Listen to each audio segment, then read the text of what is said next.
Sutra Teratai yang menakjubkan. Bab 1 Pendahuluan Sing Fasyang Sutra Teratai episode 18. Demikianlah yang kudengar. Buddha ulas asih sebelum memasuki parinirwana, beliau meninggalkan ajarannya seperti yang telah disebutkan sebelumnya. Dalam pertemuan Sangha yang Arya Kasyapa memberikan serangkaian kesulitan kepada Ananda. Sebenarnya bukankah semua orang memahami Ananda? Mereka mengenal Ananda. Ananda telah berada di sisi Buddha selama puluhan tahun. Dengan kebijaksanaan Ananda, ia mengerti Dharma yang diajarkan Buddha sangat jelas. Siapa yang tidak memahami hal ini? Namun di dalam Sangha, demi mencapai segalanya mereka bersatu hati dan saling menjaga sesama. Demi membantu Ananda untuk berhasil dalam pencapaian, jadi semua orang tetap diam, meskipun Yang Mulia Kasyapa membawanya keluar, dan dengan demikian menegurnya. Tetapi semua orang mengerti bahwa itu demi pencapaian Ananda. Inilah para biksu yang memberikan contoh dan inspirasi. Semua orang di sini telah mencapai tingkat arhat, telah berhasil dalam pencapaian, dan orang yang telah menerima, orang yang telah memiliki moral kebajikan. Mereka dalam hati telah jelas tentang ini dan menghargai bakat. Mereka semua menghargai orang berbakat. Inilah bentuk dari bersatu hati dan saling mengasihi. Dengan sengaja memperlihatkan tatapan mencurigakan ini, setelah adanya benih sebab dan kondisi dari peristiwa yang terjadi, kitab suci di masa mendatang dapat dipercaya oleh generasi berikutnya. Maka selanjutnya kita akan mulai membahasnya. Ini seharusnya ulas asih dan kebijaksanaan dari Yang Arya Kasyapa. Beliau sangat ulas asih dan bijaksana, berharap ajaran Buddha dapat diwariskan ke masa mendatang. Oleh karena itu, ia memanfaatkan kebijaksanaannya dengan tindakan seperti itu untuk mendorong Ananda. Inilah yang disebut kebijaksanaan Yang Arya Kasyapa.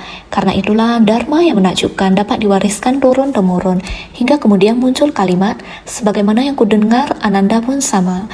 Ia menyembunyikan ajaran sejati dan mengungkapkan ajaran sementara.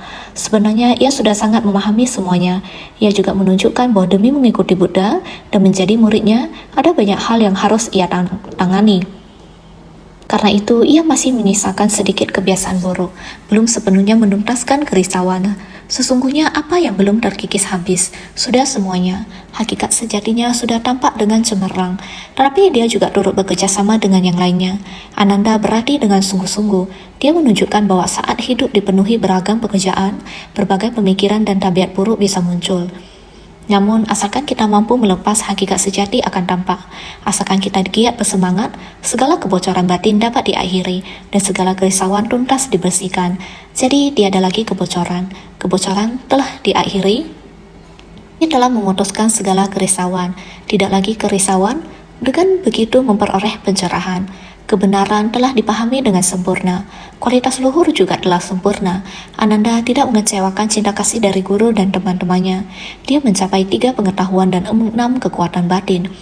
Buddha dengan ulas asih meninggalkan ajarannya. Para biksu agung memberikan contoh dan inspirasi. Para anggota Sangha yang bersatu hati dan saling mengasihi memperlihatkan keraguan untuk membangun keyakinan dari orang-orang. Yang Arya Kasyapa dengan keulas asihan dan kebijaksanaannya mewujudkan pewarisan Dharma menakjubkan di dunia. Ananda dengan giat bersemangat menuntaskan kerisauannya dan berhasil memperoleh pencerahan, tidak mengecewakan cinta kasih dari guru dan teman-temannya. Sebelumnya sudah pernah membahas tentang 3 rangkaian pengetahuan dan 6 kemampuan gaib. Dia sudah mencapai tingkatan arhat. Dia merasa damai dan leluasa, lalu kembali lagi berada di luar gua Pipali, mana orang-orang berkumpul. Dia mengetuk pintu. Yang Arya Kasyapa berada di dalam dan terdengar suara Ananda lalu berkata kepada Ananda, "Kerisauanmu telah dilenyapkan. Penderitaanmu telah dilenyapkan dan berhasil mencapai pencerahan. Kamu seharusnya menunjukkan kemampuan gaibmu, masuk melalui celah-celah bebatuan. Ini disebut kemampuan gaib. Di dalam 6 kemampuan gaib terdapat kemampuan kaki dewa. Karena 6 kemampuan gaib telah diperoleh, maka harus menunjukkan kemampuan gaibnya. Ini adalah ujiannya. Artinya gunakan kebijaksanaanmu untuk mencari jalan masuk." Ananda sungguh-sungguh menggunakan kebijaksanaannya dan masuk ke dalam gua. Sesampainya di dalam, dia bersikap rendah hati dan penuh hormat, bersujud dan memberi penghormatan kepada anggota Sangha, sama seperti saat memberi penghormatan kepada Buddha. Dia demikian memberi penghormatan. Sang Arya Kasyapa sangatlah baik. Dia mengulurkan tangan dan menyentuh kepala Ananda dan berkata kepada Ananda, "Saya melakukan ini untuk membantu pencapaian kamu, supaya kamu dapat segera mencapai buah pencerahan. Itulah sebabnya saya menegurmu begitu keras. Saya berharap kamu tidak menyimpan dendam di hati. Ini akan bisa menampilkan jati diri seorang sesepuh." Ananda adalah pelayan Buddha. Kasyapa adalah pemimpin di antara murid utama Sangha yang lain, yang menempati posisi yang Arya. Dia harus menunjukkan sikap sebagai yang tertua bagaikan ayah kasih sayang semacam ini. Ananda masih sangat rendah hati bersyukur karena disiplin keras yang Arya Kasyapa terhadapnya, membuatnya bisa menyelesaikan jalan pelatihan dirinya. Semua ini adalah menyembunyikan ajaran sejati dan mengungkapkan ajaran sementara. Berusaha semampunya terhadap hal-hal duniawi. Permasalahan duniawi adalah seperti ini. Antara yang tua dan yang muda harus ada urutan. Meskipun setiap orang memiliki sifat hakiki kebudayaan yang setara, apalagi semuanya telah mencapai tingkat arhat, akan tetapi demi untuk memberikan pengajaran terhadap orang-orang muda di masa mendatang, Sangha ini masih harus memiliki pengertian antara yang tua dan yang muda. Harus ada urutan. Jadi mereka melakukan tindakan yang seperti ini, duet pembicaraan seperti ini. Benar-benar merupakan memberikan contoh yang sangat bagus. Hadirin, kita semuanya merupakan praktisi. Organisasi besar kita ini, kita seharusnya juga belajar hal-hal seperti ini. Saling memiliki pemahaman terhadap masing-masing, saling menyempurnakan, saling menghormati, bersyukur akan satu sama lain. Kini setiap orang harus mempelajari perilaku seperti ini. Di antara waktu ini, semuanya sangat terharu dan juga sangat bersukacita. Ananda telah menyelesaikan jalan pembinaan dirinya, jadi banyak orang yang sangat bersukacita. Secepatnya mempersilakan Ananda untuk naik ke podium, segera mengumpulkan dan menyusun pembendaharaan Dharma. Selama 49 tahun ajaran yang dibabarkan oleh Buddha, tidak satupun ajaran yang tidak dapat dijelaskan kembali oleh Ananda. Oleh karena itu, Ananda penuh dengan keyakinan, kemudian mulai naik ke podium dan mengumpulkan dan menyusun pembendaharaan Dharma Garbha. Ketika Ananda naik ke podium, semua orang menemukan penampilan Ananda yang agung. Sifatnya yang khidmat dan penuh wibawa terpancar dari dirinya. Kita semua tahu bahwa Ananda memang sudah memiliki penampilan yang agung. Buddha memiliki 32 tanda agung. Datrim Samaha Purusa Laksana. Ananda memiliki 30 tanda agung, hanya kurang 2 tanda agung dari Buddha. Kini batinnya dipenuhi dengan welas asih dan kebijaksanaan. Bukan hanya penampilannya yang agung, tetapi juga terpancar cahaya kebijaksanaan darinya. Oleh karena itu, pancaran batin dan raganya begitu terang, serta penampilannya yang agung begitu menyerupai Buddha. Ketika semua orang melihatnya, tiba-tiba muncul keraguan, apakah Buddha telah bangkit kembali dan datang untuk membabarkan Dharma kepada kita semua? Sebagian orang berkata, bukan, seharusnya itu adalah Buddha yang datang dari kawasan lain. Yang lain berkata, tidak mungkin, seharusnya Ananda telah mencapai kebuddhaan. Saat itu bisikan terdengar di mana-mana, yang menunjukkan keadaan di mana setiap orang memiliki keraguan. Pada ketika itu, seluruh hadirin meminta Ananda untuk naik ke podium untuk ikut mengumpulkan dan menyusun pembendaharaan Dharma. Begitu sudah naik ke atas kursi Dharma, sebelum Ananda berbicara, semua orang merasakan kalau tubuhnya memiliki tanda agung, tanda keagungan seperti Buddha, memunculkan 3 keraguan pada para hadirin. Pertama, apakah Buddha bangkit kembali untuk membabarkan Dharma? Kedua, apakah ada Buddha dari kawasan lain yang datang? Ketiga, apakah Ananda telah mencapai kebuddhaan? Pada saat itu, Ananda memulai terlebih dahulu. Sebelum menjelaskan ajaran dari Sang Buddha, dia pun mulai melantunkan. Demikianlah yang kudengar, artinya adalah masih tetap diriku sendiri Ananda.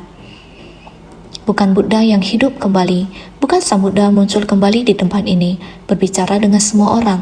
Bukan Buddha dari kawasan lain yang datang. Tetaplah saya, Ananda. Bukan Dharma yang dapat saya ucapkan sendiri. Saya hanya mendengar ajaran dari Sang Buddha.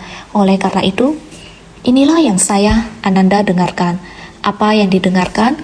Inilah yang saya, Ananda, dengarkan. Apa yang didengarkan? Mendengarkan ajaran dari Sang Buddha.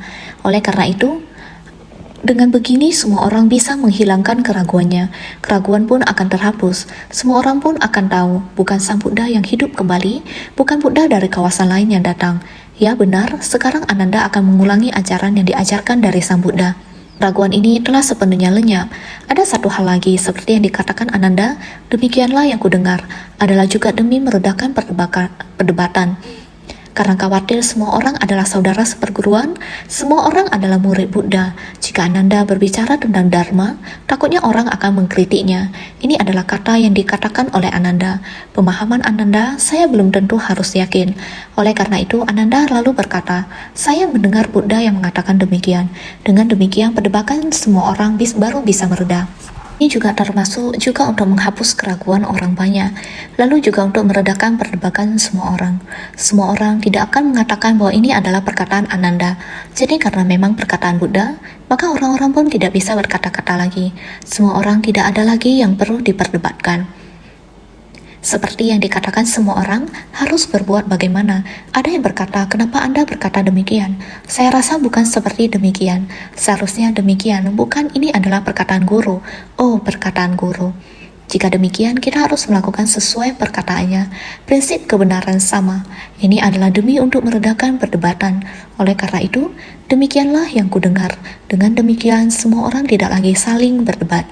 Ananda mengatakan, demikianlah yang kudengar, sehingga orang lain tahu kalau Buddha bangkit kembali, bukan Buddha dari kawasan lain yang datang, juga bukan Ananda telah mencapai kebuddhaan. Maka dapat menghapus keraguan dan meredakan perdebatan. Sama-sama adalah arhat yang memiliki karma kebajikan yang hampir seragam. Jika tidak memuliakan perkataan dari Buddha dan mengutip perkataan sendiri, itu tentu memunculkan perdebatan. Begitu disebutkan kalau adalah kata-kata dari Buddha, maka orang-orang akan menerima sumbernya dan bukan dibuat sendiri oleh Ananda, jadi dapat meredakan perdebatan. Selanjutnya adalah ajaran luar, aliran lain. Kita tahu bahwa pada zaman Buddha di dunia, ajaran luar sudah sangat berkembang, termasuk ajaran Brahmana yang jumlahnya juga banyak. Mereka pun memiliki kitab suci. Sehingga kitab suci mereka juga memiliki pembukaan, karena agama-agama di India telah diwariskan sejak lama, sehingga sejak awal mereka sudah memiliki kitab. Di awal kitab mereka terdapat dua aksara, yaitu A berarti tiada, sedangkan U berarti ada. Maksud mereka adalah bahwa segala fenomena di dunia ini tidak terlepas dari ada dan tiada, atau disebut juga kosong dan ada. Inilah ajaran mereka, ada dan tiada. Semua orang tahu, bukan ada, ya tidak ada, itulah isi kitab-kitab lain. Maka dari itu, Dharma Buddha dan ajaran luar harus dibedakan untuk menegaskan bahwa sutra yang sedang kita dengarkan ini adalah Dharma yang benar-benar diajarkan oleh Buddha sendiri.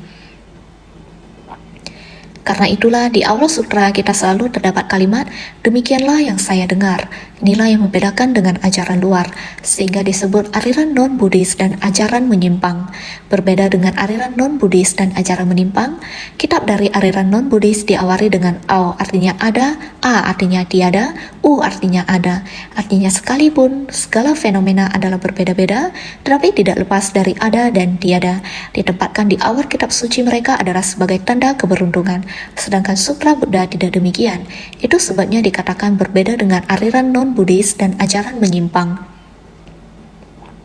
Buddha Dharma kita adalah sesuai akal sehat, dapat mengungkapkan keraguan yang ada di dalam batin kita. Batin kita semuanya memiliki keraguan. Kita semua mempunyai satu pandangan diri. Jadi jika memiliki keraguan harus melenyapkannya. Kita baru saja menjelaskan bahwa para biksu agung di dalam sangha semuanya demi mendukung keberhasilan para makhluk di masa mendatang.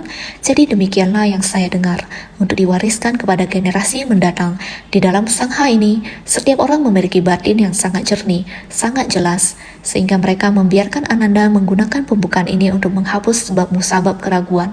Terlebih lagi ketika Ananda mulai membabarkan Dharma, dia merendahkan hatinya dan hormat, karena Dharma ini adalah Dharma yang diajarkan oleh Buddha, bukan kebijaksanaan Ananda untuk dapat menjelaskan prinsip kebenaran di dunia.